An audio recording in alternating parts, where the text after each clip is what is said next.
Educationist जो universities हैं, colleges हैं, उनके भी प्रोफेसर से, प्रिंसिपल से, इसी से हमने चर्चा की कि हम कैसे इंडस्ट्री को एजुकेशन की हमारी जो रूट्स है उसके साथ टाइप कराएं। और उसका हमने धीरे धीरे एग्जाम्पल बिल्टअप देखा कि जब हमने last meeting enterprise promotion policy के लिए दिल्ली में गुड़गांव में करी थी, उस दिन भी चाहे वहाँ पर स्कॉच के मालिक हो, चाहे वहाँ पर मारुति से भार्गव जी हो, चाहे वहाँ पर मिंडा ग्रुप के मिस्टर मिंडा हो, तमाम लोगों ने इसको अप्रिशिएट भी किया और यही कहा कि हम भी चाहते हैं कि गांव के आसपास जो हमारे ITIs हैं या और इस तरह के एजुकेशन इंस्टीट्यूट्स हैं, उनके साथ हमारा भी टाइप और तो और ओयो, मेक माई ट्रिप जैसे ग्रुप्स जो आज इंटरनेशनल लेवल पर नाम कमा चुके हैं, उन लोगों ने भी अब हमारी ITI से टाइप करने के लिए सहमति जताई है।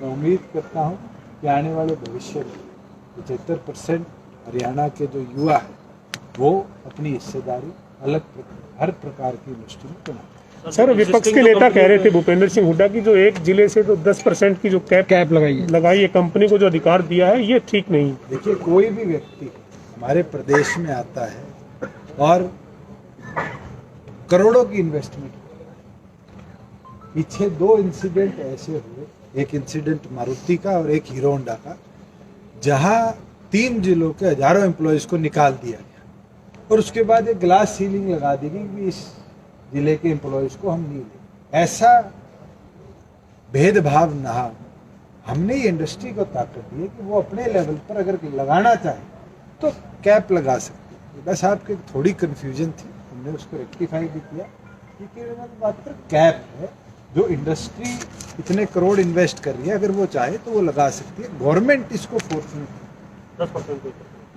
तो जो एग्जिस्टिंग जो कंपनी है उनमें किस तरीके से लागू होगा? तो कोई भी जिस दिन इसको गवर्नर से स्वीकृति मिलेगी, कोई भी नई एम्प्लॉयमेंट आएगी, उसके अंदर आने वाले समय में अगर 4 नौकरी है तो 3 हरियाणा की मूल निवासी। इसके साथ ही सर, जो आज की कार्रवाई है उसमें विपक्ष का ये कहना था कि जो कृषि कानून है उसके ऊपर सरकार बचना चाहती है। सर ने BSc के अंदर भी लीडर ऑफ ऑपोजिशन की बात को मानते हुए, क्योंकि कानूनी पेच थे, रेजोल्यूशन 15 दिन से पहले आप नहीं दे सकते, उसके अंदर उनकी बात को सुनते हुए शॉर्ट ड्यूरेशन डिस्कशन कल उनकी स्वीकार करें और मुख्यमंत्री ने हाउस ऑफ द फ्लोर कहा, फ्लोर ऑफ द हाउस कि हम अगर चाहेंगे तो उसके ऊपर रेजोल्यूशन भी केंद्र सरकार के पक्ष में भेजेंगे।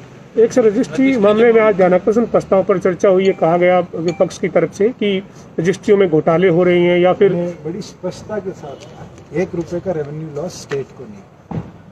नए हमारे रेवेन्यू सॉफ्टवेयर के बाद प्रदेश को इस महीने, जो पिछला महीना गया अक्टूबर में, 54 से लेकर 57 करोड़ के बीच का, एग्जैक्ट फिगर तो मेरे अभी ऑफ द माइंड नहीं है, फायदा हुआ है। जहां बात उनने करी कि 33,000 रजिस्ट्रियां गलत हुई, 2 महीने जो लॉकडाउन था उस दौरान तो 30,000 से कम कुल रजिस्ट्रियां हुई थी, वो भी मैंने बताया। मगर बिल्कुल 7A के अंदर जहाँ रेवेन्यू लॉस ना होते हुए भी कई बिना NOC के रजिस्ट्री करी गई थी, उसको हमने समझते हुए देखते हुए सख्त कार्रवाई भी करी है।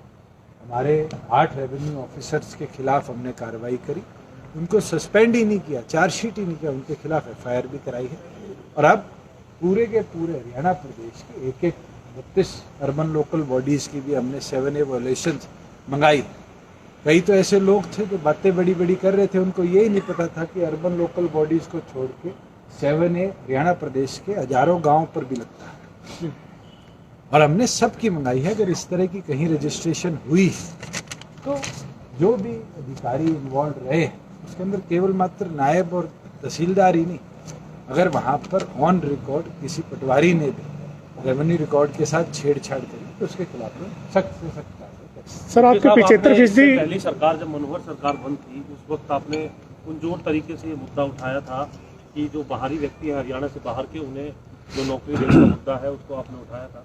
मौजूदा समय में आप उद्योगों के अंदर 75% का बिल लेकर के आ गए हैं, लेकिन जो सरकारी नौकरियां हैं या सरकारी पोस्ट है, जिस तरीके से अभी विपक्ष ने मुद्दा उठाया था HPSC की पोस्ट को लेकर के, यहाँ अभी भी वो तमाम चीजें जो इसका बाहरी जवाब तो फ्लोर ऑफ द हाउस। मुझे लगता है कि रोहतक के विधायक बत्रा जी ने संविधान खोल के बताया कि संविधान का अनुच्छेद 16 ये स्पष्ट करता है कि हम पब्लिक एम्प्लॉयमेंट के अंदर हम किसी प्रकार से भी इस तरह की रिजर्वेशन नहीं ला सकते। सर इस प्राइवेट के अंदर जहाँ हम ला सकते थे हमने पूरी तौर पर। सर ये 75% के मामले में आपकी पार्टी के एक विधायक इसको गलत कानून बता रहे हैं, उन्होंने कहा कि ये नहीं आना चाहिए, देश की खिलाफ है, एकता अखंडता के खिलाफ है। सारे पत्रकार साथी हैं, वे आज से रिपोर्टिंग नहीं कर रहे। शायद साल पहले इसी 75% पे तो उनको नारनौंद के युवाओं ने वोट दिए।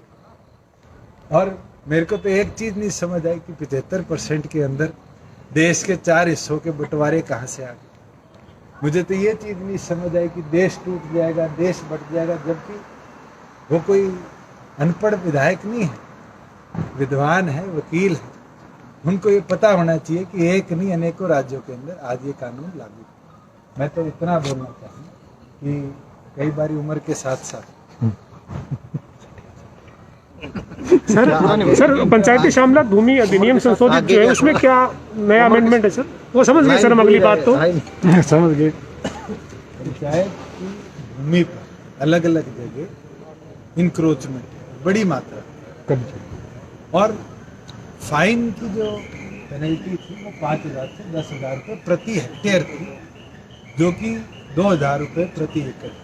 2,000 रुपये आज के दिन हर व्यक्ति की जेब उठा सकती है कि अगर उसको इंक्रोचमेंट की पेनल्टी लगाए। हमने एक क्लॉज लगाया है कि जो उस लैंड की मार्केट वैल्यू है, अगर कोई इंक्रोचर है, पंचायत की ऑक्शन लैंड पर नहीं बैठा, कब्जा कर बैठा, तो फिर उसके ऊपर 5 से 10% पर हेक्टेयर उसकी जो मार्केट वैल्यू है उसके हिसाब से पेनल्टी लगेगी, जो कि जैसे हमारे गोहाना के विधायक ने बताया कि गोहाना में 1 करोड़ रुपए की धरती पर अगर कोई बैठा है और 2,000 रुपये दे रहा है, तो मुझे लगता है सबसे ज़्यादा राजस्व का नुकसान किसी को हो रहा है तो उस पंचायत को हो रहा है। अगर उस पर पेनल्टी लगेगी और उन्हीं की कैलकुलेशन के हिसाब से बताओ तो 90,000 रुपये पंचायत को मिलेंगे, तो फायदा किसका होगा? पंचायत का होगा। और यही हमारी उम्मीद अपेक्षा है कि हम अपनी ग्रामीण पंचायतों को, गाँव को और ताकत देने का काम। ठीक है, थैंक यू, धन्यवाद। सर कल पंचायत से कल तो वो बिल आएगा सर। कल छाप